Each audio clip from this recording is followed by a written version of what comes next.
Hi, welcome to my lecture about the meaning of children's drawings. The last time we talked about the very first scribbles who looks like rocking movements. Now I'd like to tell you about the snake-like drawings. I call it snake-like because it really looks like a snake. If you see here, there's a kind of a tail and head, and most of children likes to find an end of it. You see here, goes up, and here too. So, and all children all over the world make the same kind of drawings after the rocking drawings. And I wondered why. It looks like children are looking for something. They go zigzag in the paper, and they took very care that they don't touch the edge of the paper now. They really know there are boundaries. They have found in the real life too that there is something which there is an end, and you shouldn't cross that line. So it's very nice to recognize that kind of drawings, that you know that is something like movement and a growing awareness that you are somebody, because that's what you are doing the first 4 years of your life. When you're born, you are somebody, you have a character.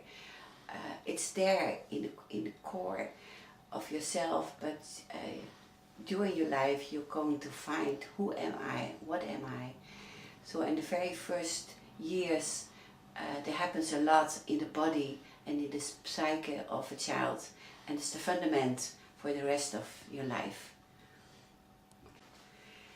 The symbolic meaning of the snake is already known in the stories of the Bible, like Adam and Eve lived in the paradise, and suddenly from the very deep there comes the snake and seduced Eve to eat from the apple, and the apple was a symbol of the tree of knowledge, knowing what is right and what is wrong. That means becoming conscious, becoming aware, to take your own responsibility for life. And really that's not so nice, because it's like children in the very first year, your mom will say or your dad will say what you have to do, and in the very first 9 months of your life there's nothing at all that you have to do. You only are in the womb, and somebody around you is taking care of you. It's the big mother, it's the great mother, it's Mother Nature, who was in evolutionary history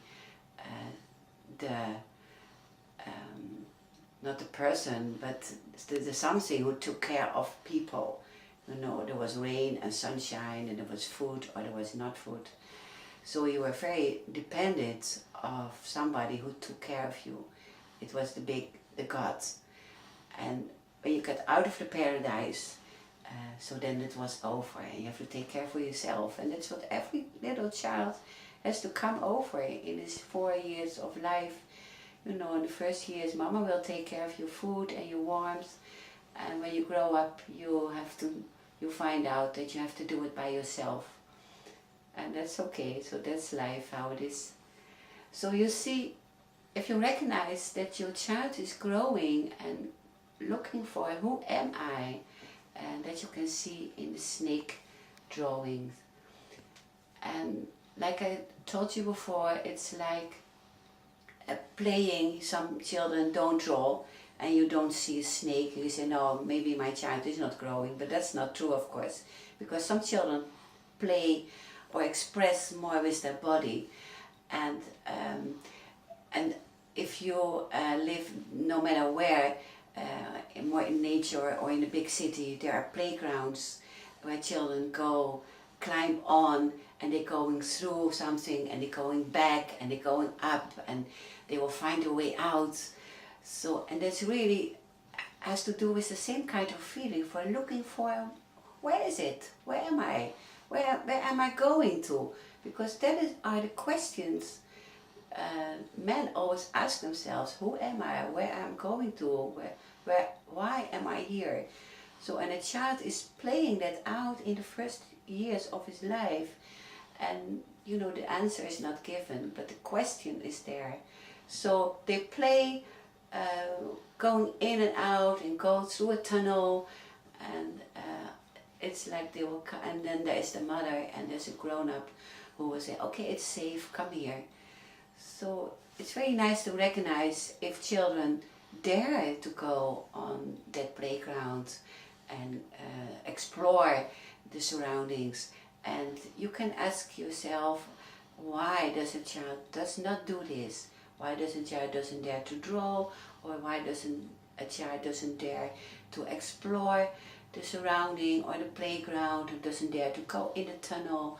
And it could be with a very premature anxious or trauma that a child has experienced in the first months of his life in the womb of the mother or just after birth.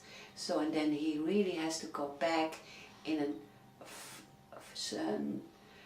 an earlier stage of rocking. If you know that the child is not ready for looking for a way out, then he really needs more rocking.